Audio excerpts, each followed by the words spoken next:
அனைவருக்கும் வணக்கம். இனிய ரமலான் பெருநாள் நல்வாழ்த்துக்கள். சொல்றதில்ல பெரும் மகிழ்ச்சி அடைகிறேன். உலகம் முழுவதும் அமைதி நிலவிட மனித நேயத்தால் நம் அனைவரும் ஒன்றிணைவோம்.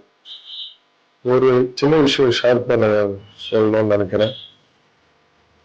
எனக்கு நிறைய இஸ்லாமிய நண்பர்கள் இருக்காங்க. அவங்க மூலியமா நான் தெரிஞ்சுக்கிட்ட விஷயத்த உங்ககிட்ட ஷேர் பண்ணணும்னு நான் விரும்புகிறேன். ரம்ஜான்ன்றது ஒரு புனிதமான மாதம். 30 நாளும் நம்ம குடும்பத்தோடு நோன்பு திறப்போம். அந்த மகிழ்ச்சி ஒரு பெரும் மகிழ்ச்சி.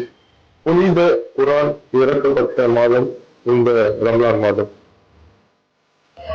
மீண்டும் உங்கள் அனைவருக்கும் ரம்ஜான் பெருநாள் நல்வாழ்த்துக்கள். அன்றும் இன்றும் என்றும் எல்லா புகழும் இறைவனுக்கு. நன்றி.